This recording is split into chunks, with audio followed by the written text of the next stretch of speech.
বাজার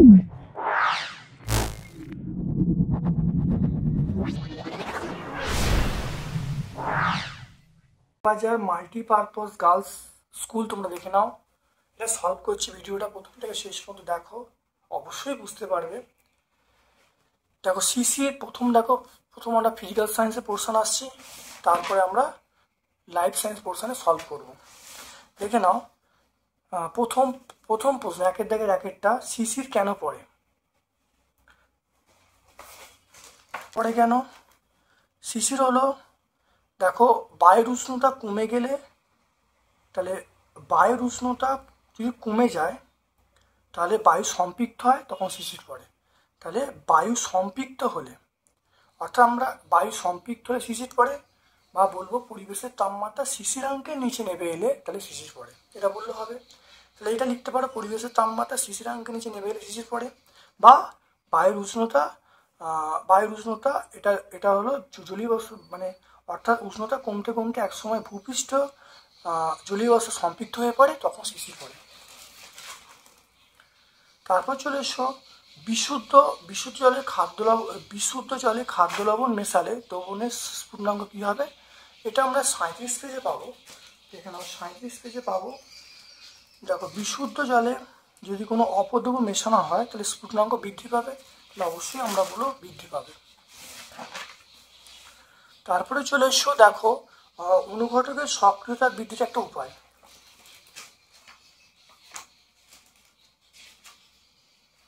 দেখো অনুঘটকের সক্রিয়তা বৃদ্ধি, কারণ দেখে নাও, যদি মানে মনে রাখবে, অনুঘটক গুঁড়ো করলে অনুঘটক ক্ষেত্রফল বৃদ্ধি পায়, কাজও বৃদ্ধি পায়।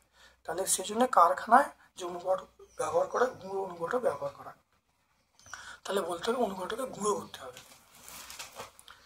তারপরে দেখো, তাপমোচী বিক্রিয়ার একটি ব্যবহারিক প্রয়োগ লিখতে বলছে। আমরা এখানে দেখো, তাপমোচী প্রক্রিয়া ব্যবহারিক প্রয়োগ আমরা অনেকগুলো আছে, যেমন ধরো রান্না করার ক্ষেত্রে, তাপবিদ্যুৎ উৎপাদনের ক্ষেত্রে, বা ওয়েল্ডিংয়ের ক্ষেত্রে, এর মধ্যে যে কোনো একটা উদাহরণ তো লিখে দেবে। পরিচলন বিকিরণ পদ্ধতির একটা পার্থক্য লিখতে বলছে।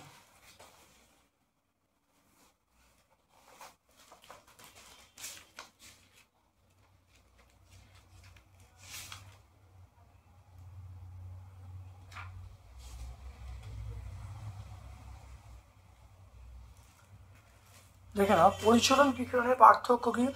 পরিচলন পদ্ধতি থেকে মাধ্যমের মধ্যে যায়, অর্থাৎ তাপটা দেখো, মানে একটা মাধ্যমের মধ্য দিয়ে উষ্ণ স্থান থেকে শীতল স্থানের দিকে যায়, কিন্তু মাধ্যমের অণুগুলো সঞ্চালন করে।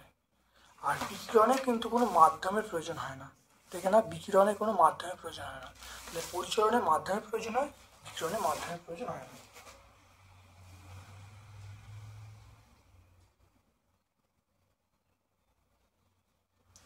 তারপর চলে এসো, পদার্থের গলনাঙ্ক কোন কোন বিষয়ের উপর নির্ভর করে? এটা আমরা টেক্সট বই 35-এ পাবো, 35। দেখে নাও, পদার্থের গলনাঙ্ক নির্ভর করে, এক হলো কঠিনের প্রকৃতি, দুই হলো কঠিনে অন্য পদার্থের উপস্থিতি, চাপ, এই বিষয়ের উপর নির্ভর করে। তারপরে চলে এসো, দেখো জল বরফে পরিণত হলে আয়তনে বাড়ে, একটি অসুবিধা লিখতে বলছে। দেখো, আয়তনে বাড়লে শীতল দেশে মোটর রেডিয়েটরে থাকা জল বরফে পরিণত হলে আয়তনে বাড়ে, এক্ষেত্রে পাইপ ফেটে যায়, এবং শীতের দেশে বাড়ির জল সরবরাহ পাইপগুলি কখনো কখনো ফেটে যায়, আমরা এটা বলবো। তারপরে দেখে নাও, ইগলু বরফে তৈরি হয় কেন?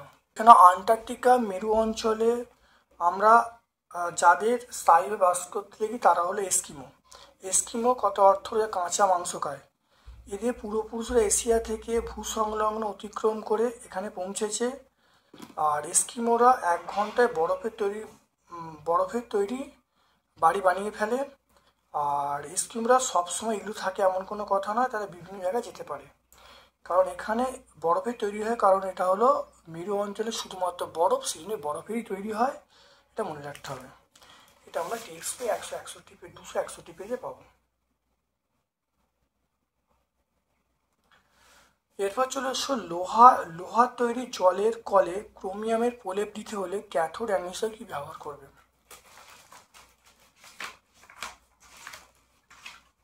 দেখো লোহাটা হবে ক্যাথোড, তাহলে এটা হবে ক্যাথোড হবে।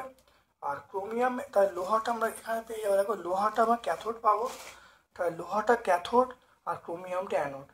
তাহলে এটা লোহাটা হলো ক্যাথোড বিশুদ্ধ লোহা, আর এটা হলো ক্রোমিয়ামটা হলো অ্যানোড।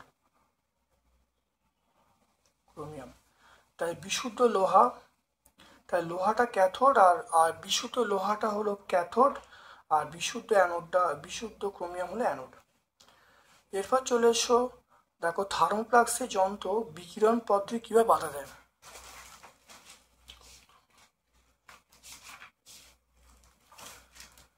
দেখো বিকিরণ প্রক্রিয়া বাইরে থেকে তাপ ভেতরে প্রবেশ করার সময় প্রথমে দেয়াল দ্বারা প্রতিফলিত ফিরে আসে। ভেতরের দেয়াল যাওয়ার সময় দুই দেয়ালের মাঝখানে চকচকে হওয়ার জন্য এটা তাপ প্রতিফলিত হয়, ফলে কোন পাত্রের মধ্যে ফিরে যায়, ফলে বিকিরণ পদ্ধতি অনেক কম হয়। দেখতে পাচ্ছ? তাহলে এটা আমরা টেক্সট বই 45 পেজে পাবো। তারপর দেখো বজ্রপাতের সময় কি সতর্কতা অবলম্বন করা উচিত? সময় আমরা যেগুলো, 1 নম্বর হলো আমরা ঘরের ভেতর জানলা কপাট বন্ধ করে থাকতে হবে, পাকা বাড়ির মধ্যে থাকতে হবে, আর সমস্ত সুইচগুলো ইলেকট্রিক সুইচ অফ করে রাখতে হবে। এরপর চলে এসো তড়িৎ বিশ্লেষ্য কাকে বলে? দেখো তড়িৎ বিশ্লেষ্য কাকে বলে, অর্থাৎ কোনো যৌগ দ্রবীভূত বা গলীয় অবস্থায় তড়িৎ পরিবহনে সক্ষম হলে তাদেরকে তড়িৎ বিশ্লেষ্য বলে। যেমন NaCl বলবো, HCl বলবো, দেখে নাও। অর্থাৎ দেখে নাও, কোনো যৌগ দ্রবীভূত বা গলিত অবস্থায় তড়িৎ পরিবহন সক্ষম হলে তড়িৎ বিশ্লেষ্য বলা হয়। তাই তড়িৎ বিশ্লেষ্য উদাহরণ আমরা বলবো বিভিন্ন ক্ষার, অ্যাসিড, HCl, NaCl সব হবে। NaCl, তারপরটা দেখো NaCl এর দ্রবণে তড়িৎ চালনা করলে ক্যাথোড অ্যানোডে কি বিক্রিয়া ঘটবে?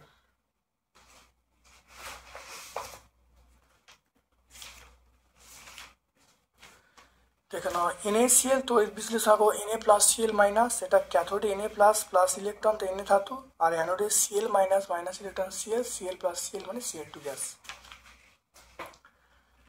তারপরে দেখে নাও, এরপরে চলে এসো তরলে স্ফুটনাঙ্ক উল্লেখ করার সময় চাপ উল্লেখ করতে হয় কেন?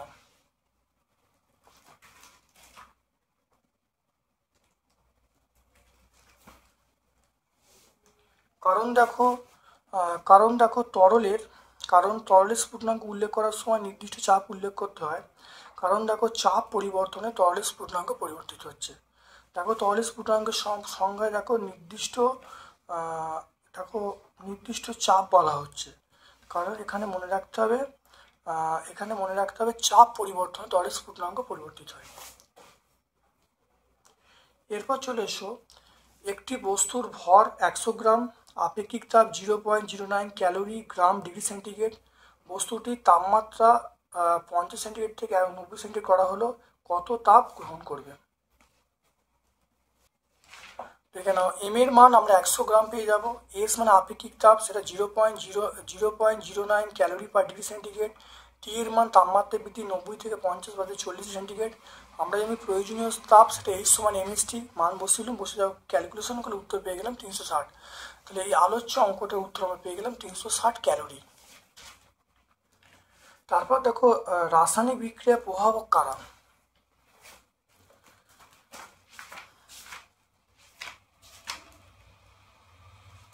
দেখো না, রাসায়নিক বিক্রিয়া প্রভাবক আমরা কি বলবো? তাপ বলবো। নাম্বার 2 আলো বলবো, তাপ বলবো, আলো বলবো।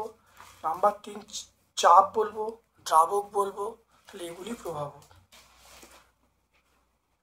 তারপর দেখো হাইড্রোজেন সংযোগে জারণ ঘটে একটি বিক্রিয়া, উদাহরণে বোঝানো হয়েছে। দেখে নাও, 2Na+H2 সমান আমরা কি বলবো? NH। তাহলে 2Na-2E সমান 2Na+, এটা হলো জারণ। আর বিজারণ দেখো H2+2E, তাহলে 2H-, তাহলে এখানে Na হলো বিজারক দ্রব্য, তাহলে Na হলো বিজারক দ্রব্য আর H2 হলো জারক দ্রব্য। আর Na এবং H2 থেকে বেশি তড়িৎ ধনাত্মক হওয়ায় এইরূপ ঘটে। Naটা H2 থেকে বেশি ধনাত্মক হয়, এই ঘটনা ঘটছে।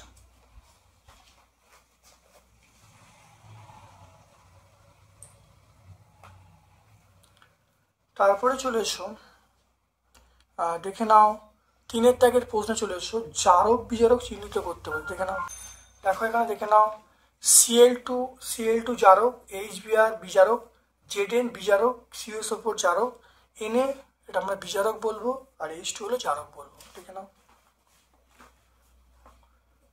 তারপর দেখো অনুঘটক এবং উৎসেচকের পার্থক্য। দেখে নাও, অনুঘটক উৎসের পার্থক্য, যেসব পদার্থ রাসায়নিক বিক্রিয়ার বেগ বাড়ায় বা কমায় এবং নিজে একই থাকে তাদেরকে বলে অনুঘটক।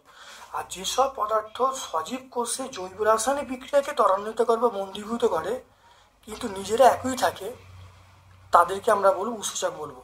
তাহলে অনুঘটক প্রোটিন ধর্মী নয়, উৎসেচক প্রোটিন ধর্মী। অনুঘটকের সক্রিয়তা কম আর উৎসেচক সক্রিয়তা বেশি। অনুঘটক উদাহরণ আমরা বলবো P2O5 আর উৎসেচক আমরা বলবো সেটা লাইপেজ, ক্যাটালেজ, এগুলো উৎসেচক।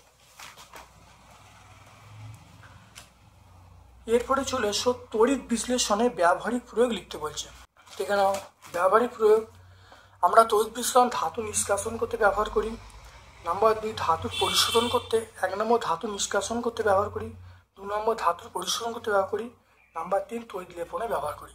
তাহলে 3টে ব্যবহার আমরা তড়িৎ বিশ্লেষণে করি। তাহলে 3টে প্রয়োগ আছে, একটা ধাতু নিষ্কাশন, একটা ধাতু পরিশোধন আর একটা হলো তড়িৎ লেপন।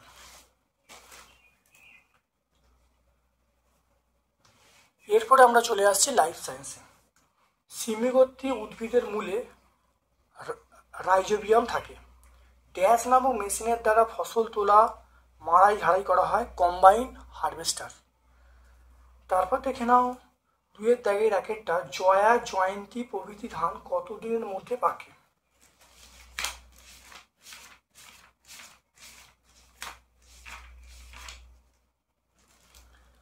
দেখে নাও,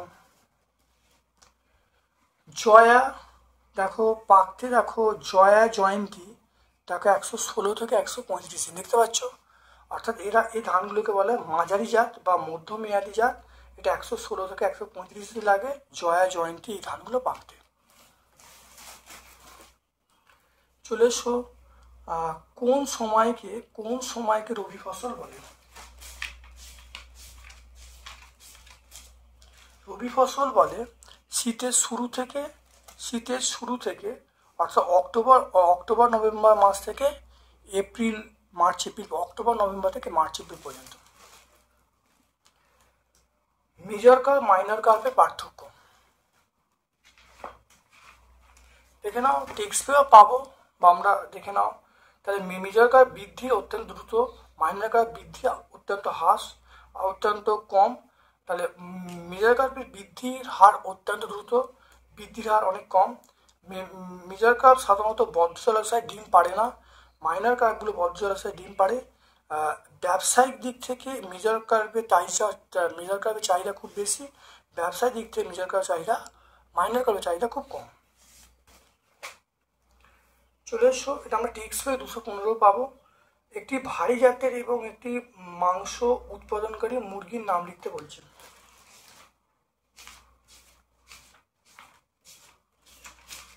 দেখে নাও, একটি ভারী জাতের এবং একটি মাংস উৎপাদনকারী।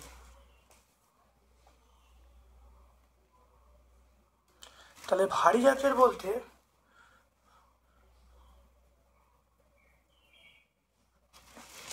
দেখে নাও, একটি ভারী জাতের এবং একটি মাংস উৎপাদনকারী মুরগির নাম। দেখে নাও, ডিম উৎপাদনকারী মুরগি আমরা বলবো লেঘর্ন বলবো, মাংস উৎপাদনকারী মুরগি আমরা বলবো ব্রাহ্মা বলবো, আর দুটোই পাওয়া যায় সেটা বলবো রোড আইল্যান্ড রেড বলবো। আর আমরা পার্টিকুলার আমরা যেটা বলবো, তাহলে ভারী জাতের মুরগির উদাহরণ আমরা বলবো সেটা হলো আসিল বলবো, ব্রাহ্মা বলবো। ভারী জাতের মুরগি আসিল, ব্রাহ্মা। আর একটা প্রশ্ন আছে সেটা হলো মাংস উৎপাদন করতে পারে, সেটা আমরা বলবো আসিল বলবো, ব্রাহ্মা বলবো, এগুলো সব বলবো।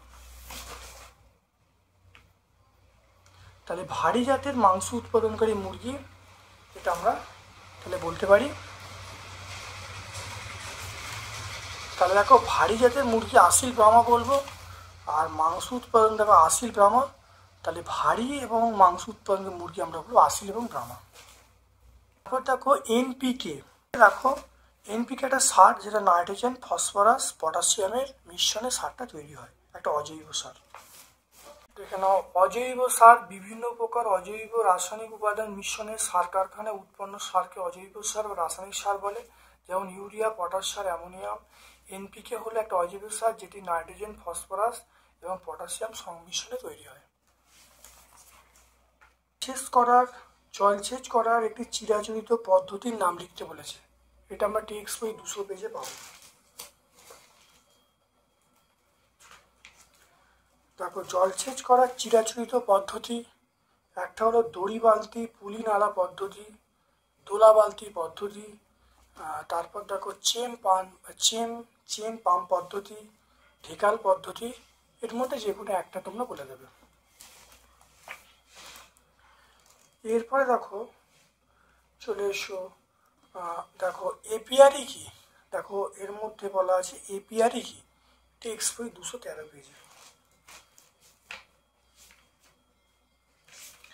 এবার এপিআরই দেখো মৌমাছি পালন করার জন্য মৌমাছিতে যে প্রাকৃতিক কৃত্রিম থাকার জায়গা তৈরি করা হয় তাকে এপিআরই বা মধুমক্ষিশালা বলা হয়। চলে এসো গোল্ডেন রাইস কি। গোল্ডেন রাইস এটা 204 পেজে আছে। দেখো গোল্ডেন রাইস হলো ভিটামিন এ সমৃদ্ধ ধান। তাহলে ভিটামিন এ সমৃদ্ধ ধানকে বলা হয় গোল্ডেন রাইস। দেখতে পাচ্ছ 3 এক একটা। খারিফ ফসলের চাষ শুরু হয় কোন সময়কালে? দেখলাম খারিফ ফসলের চাষ দেখো বর্ষার শুরুতে বা জুন জুলাই মাসে চাষটা শুরু হয় এবং শেষ হয় অক্টোবর মাসে। এটা 195 পেজে পাবো, টেক্সট বই আমরা 195-এ পাবো। কোন সময়কালে রবি ফসল তোলা হয়? দেখো রবি ফসল তোলা হয়, দেখে নাও, রবি ফসল ফেলা হয় শুরুতে, শীতের শুরুতে, আর তোলা হয় দেখতে পাচ্ছ মার্চ এপ্রিল মাসে। তাহলে শীতের শুরুতে মানে অক্টোবর নভেম্বর মাসে ফেলা হয় আর তোলা হয় মার্চ এপ্রিল মাসে তোলা হয়। এটা দুটোই উত্তর আমরা 195 পেজে পাবো, দুটো উত্তরই 195 পেজে। মেজর কার্ভ মাইনর কার্ভের পার্থক্য দেখে নাও, টেক্সট বইও পাবো বা আমরা দেখে নাও। তাহলে মেজর কার্ভ বৃদ্ধি অত্যন্ত দ্রুত, মাইনর কার্ভ বৃদ্ধি অত্যন্ত অত্যন্ত কম। তাহলে মেজর কার্ভের বৃদ্ধির হার অত্যন্ত দ্রুত, বৃদ্ধির হার অনেক কম। মেজর কার্ভ সাধারণত বদ্ধ জলাশয়ে ডিম পাড়ে না, মাইনর কার্ভগুলো বদ্ধ জলাশয়ে ডিম পাড়ে।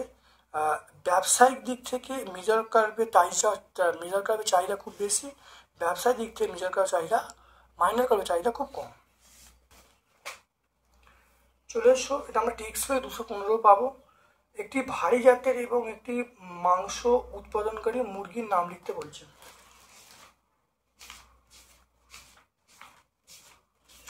তাহলে ভারী জাতের বলতে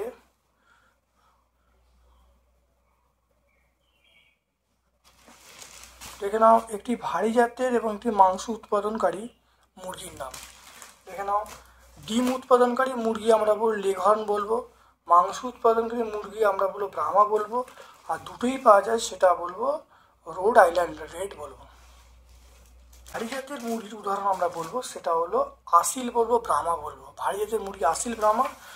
আরেকটা প্রশ্ন আছে সেটা হলো মাংস উৎপাদন করতে পারে, সেটা আমরা বলবো আসিল বলবো, ব্রাহ্মা বলবো, এগুলো সব বলবো। তাহলে ভারী জাতের মাংস উৎপাদনকারী মুরগি এটা আমরা তাহলে বলতে পারি। তাহলে দেখো ভারী জাতের মুরগি আসিল, ব্রাহ্মা বলবো, আর মাংস উৎপাদন দেখো আসিল, ব্রাহ্মা। তাহলে ভারী এবং মাংস উৎপাদনের মুরগি আমরা বলবো আসিল এবং ব্রাহ্মা। মুরগি চাষে ব্যবহৃত লিটার কি? দেখো, প্রথমে বিচালি, কাঠের গুঁড়ো, শুকনো পাতা, ধান, তুলোবীজ, জবের তুষ, আমের খোসা দিয়ে যে সজ্জা তৈরি করা হয় মুরগিদের জন্য তাকে বলা হয় লিটার। এরপর চলে এসো মৌমাছি পালনের আধুনিক পদ্ধতি সংক্ষেপে বলতে বলছি। আধুনিক পদ্ধতি এটা আমরা বলবো। দেখো, 1 নম্বর, দুটো পদ্ধতি আছে। 1 নম্বর দেখো পদ্ধতি, দেখো এই পদ্ধতিতে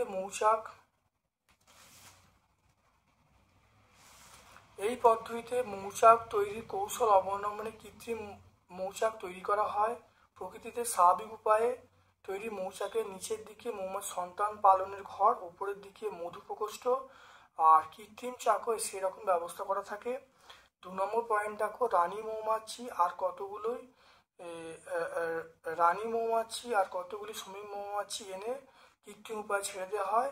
কয়েকদিনের মধ্যে দেখা যায় যে ওখানে মৌচাক তৈরি হচ্ছে। দেখো, চায়ের গুণাগুণ বলতে বলছি। চায়ের গুণাগুণ 209 পেজে। নম্বর হলো, চা পান করলে শরীরে উদ্দীপনা আসে, ক্যাফিন থাকে। চায়ে ট্যানিন থাকার জন্য চা স্বাস্থ্যের উপকারী। চায়ে প্যান্টোথেনিক অ্যাসিড, ক্যাফিন, থিওফাইলিন থাকে, স্নায়ুকে উদ্দীপিত করে। আর চায়ে বেশি পরিমাণ ফ্লুরাইড দাঁতের ক্ষয় রোধ করে। চায়ে ভি কমপ্লেক্স থাকার জন্য প্রদাহ প্রতিরোধ করে, ক্যান্সার দূর করে।